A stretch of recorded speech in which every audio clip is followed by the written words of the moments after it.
Okay, so I'm making this video in response to a Facebook post, and in the post, this person was asking about stitching with metallics, and she's got this little loop coming out where the end of her floss was being woven into the back after she was done, and it's coming undone.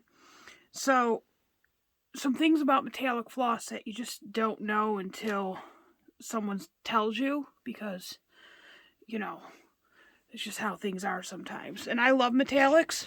So the DMC metallics, they come in these little plastic tubes, which are really nice because they keep them very secure. And the side of the floss that the barcode is on, where you take this out, that's the end that goes where your needle's going to go. So your needle's going to go on this end right here. Right there. That's where your needle's going to go. It's like right where my fingernails are. Okay? And then your working end would be over here. That will be stitched into your fabric because it's directional. So I put mine on the bobbins so it is in reverse. Now the Diamanat,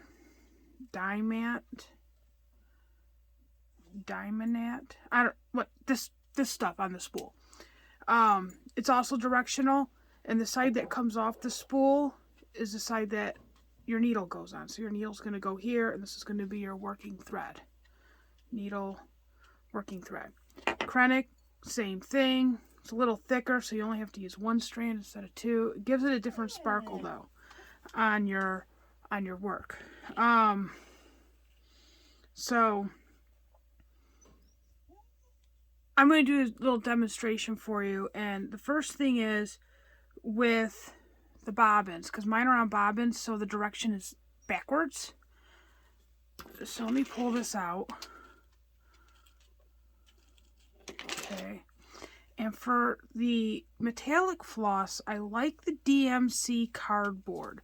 The DMC cardboards are thicker than the other cardboards, so they don't give as much. And the slits are really close together, so it holds the metallic floss better. Because, when I first started working with metallic floss, I called it hay. I was like, it's like stitching with hay. So, I didn't know what it was called. I called it hay. And the first thing I stitched on was on linen. So my first project was gold metallic on brown linen. Okay, so when you cut it, so I make a little knot about 8 inches in. This might be more like 10 inches in.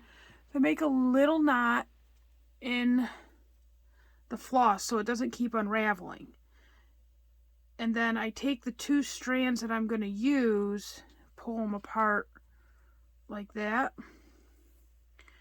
Give them a little cut.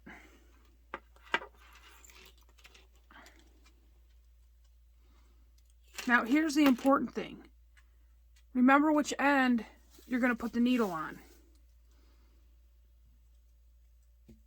I like to put my little pin cushion on it, so that way I know that's where the needle's going to go. And then you can just wrap this back up. Okay. Need a little bit more than that. And then you take your tail end weaver and push it up through the, like that. This is not the right tail end weaver to do this with. Hang on. Grab my bigger one. Okay, so you can put it through your little tail end weaver here, or you can use a loop of floss. Whatever works better for you. Put that through. Give it a gentle little pull. Now your tails are down there, so it'll be secure in your bobbin. Okay.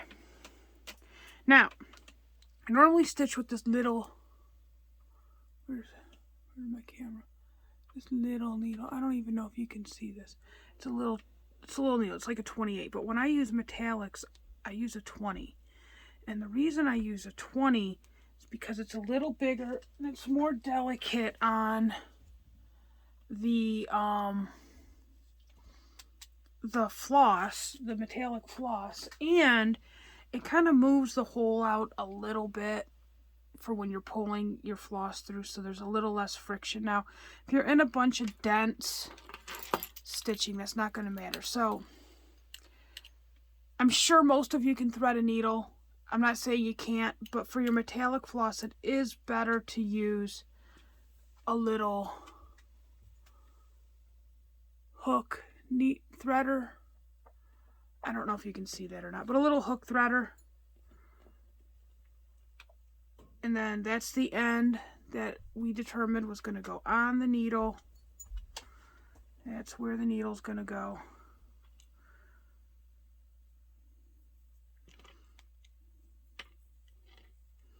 Grab a hold to it.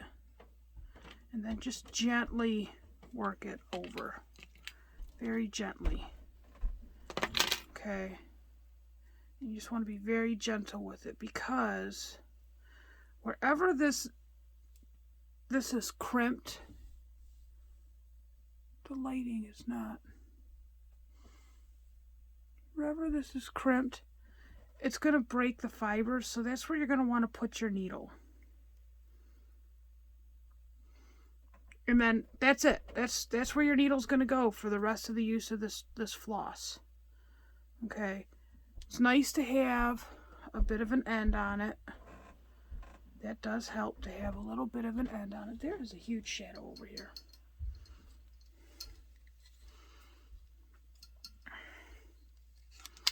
Get my light going on. We can get some light going. There. There we go. So yeah, that's where your end's going to go. And you're going to have these nice long ends here, because it's going to damage your floss, and that's okay. Alright.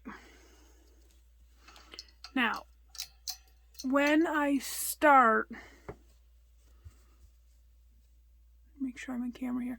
When I start my floss, I like to tie a little knot in the very end. And there's a reason for this. There's a reason I do this. And that is so I know all of my fibers are going to be together. Make sure I'm in camera for you guys. I'm going to pull it to the end there. You know, you want to make sure that all your ends are together under that knot. And I always cut this off because I don't want this hanging out once I get my needle threaded. Or once I get my thread started in the fabric. Pull it taut, make sure they're nice and even. Okay. Now, when I'm going under my fabric,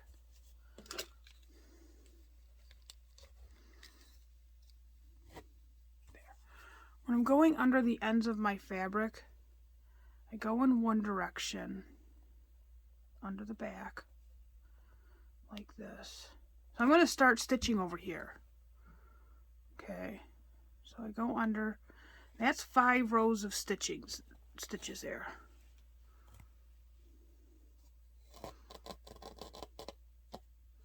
Okay, and then I go under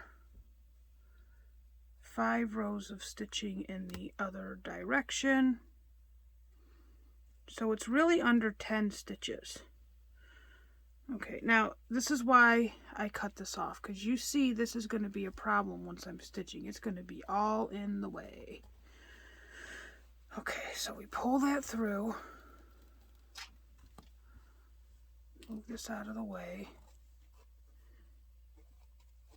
And that's secure under there. That's not going to come out. That is under 10 stitches. It is not going to come out. This also works if you're using satin floss or the rayon floss. Used to be called Myrtle, whatever. You know, it works for that because you're going, it's locked under there with that little curve. That little tiny curve right there is what helps to lock it under there. Okay.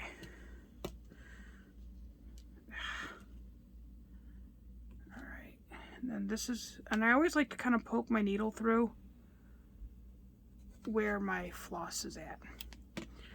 Alright, now let's bring this over. Give us some light. Light's a good thing. We like to be able to see here, don't we? Okay.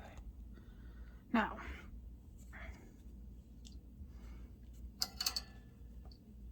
that's good.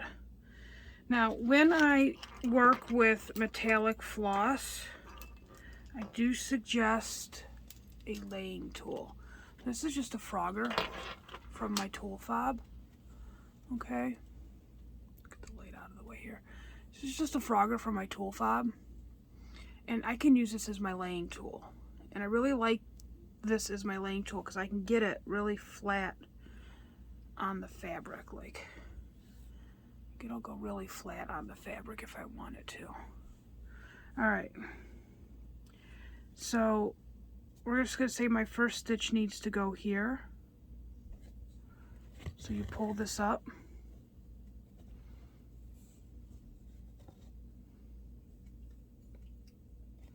Grab your laying, hold it down with your laying tool there so it's connected. There you go. And it'll just lay it in there nice and neat. And I've tried the sewing method with metallic floss. You can do it, but it seems to be a little bit harsher on the floss, so the poke and pull seems to work best. And I don't recommend coming up where your metallic floss has already been placed. So like normally, because I went down here, I would come up here, but it's better if you just kind of go over to this next hole there, like that.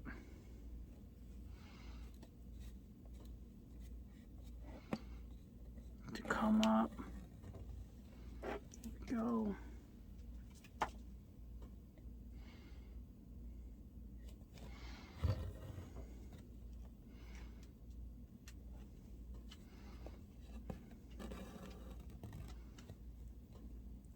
You can use your finger as a laying tool if you want. You can use a pencil. You can use a chopstick. I mean, you can use a really large bore needle too and tape it to your thumb. I have done that. When I'm doing a lot of metallic, I'll just tape a needle right to the side of my thumb here like that and just use my thumb as a laying tool with a needle taped to it. It's got to be more than 5 stitches. You know, I've got to be doing a lot of, like I did a whole Krennic Christmas tree. I wasn't going to try to hold on to a laying tool while I did a whole Christmas tree, blackwork Christmas tree and ornaments with Krennic.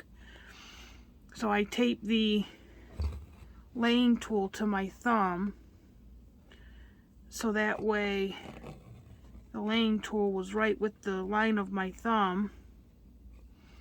And I was able to just, you know, do it that way. It worked out pretty well for me. Turned out to be a beautiful Christmas tree. Oh, it did not come up smoothly on the back here. There's a tangle.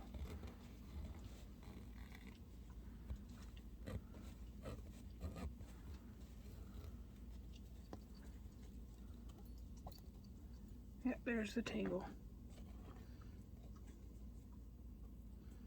Okay.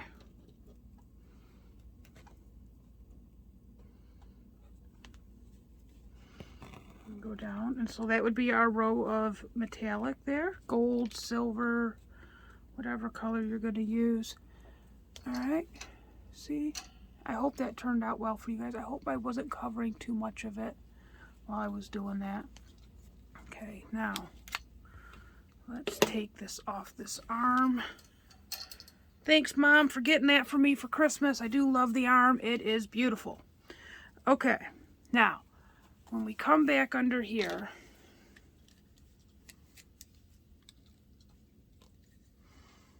okay, and we're going to end this floss. We're going to do it the same way. We're going to do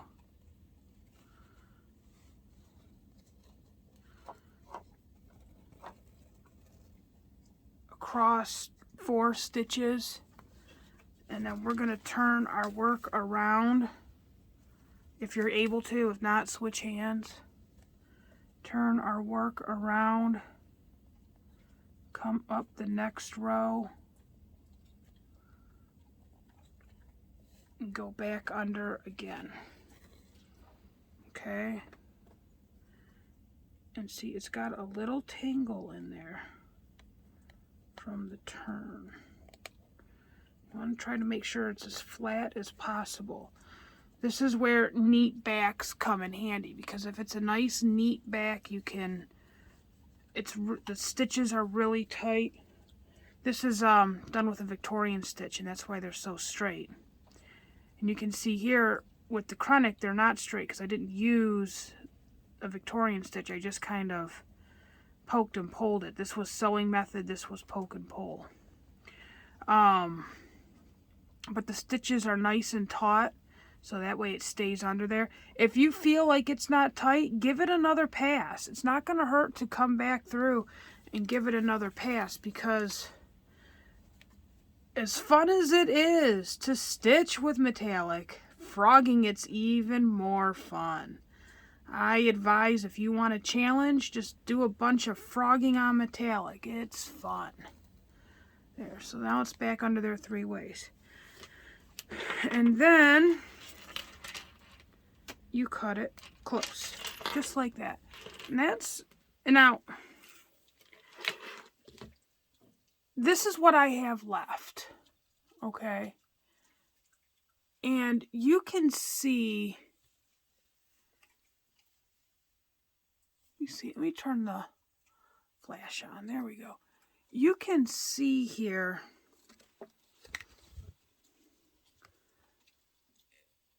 that the thread is really thin, and I only did 5 stitches. I could probably have done 10 stitches with this length, but you can see it's already tearing up the floss in there. Let me stand up so I can make sure you can see what I'm talking about. Oh, yeah, you can see it. You see how it's getting all thin there? And that's from the eye of the needle and pulling it through. So I would just throw this away. Do my 5 stitches, throw this away. I know metallic thread is not cheap, but you see how it's kind of woven? Where's that tail end weaver? You see how it's woven? This is where I started it with the knot that I cut off, went through, went down, did my stitching, came up, and I went through this way, and then back through. These stitches are pretty secure under here. They're not going anywhere. And that's what the front looks like. And you can see here on the front how nice and flat the stitches are. And that's from the use of the laying tool. It keeps them from turning and spinning and having that twisted look to them. Well, I hope that helps. You guys have a great day. Happy stitching. Let me know if you have any questions.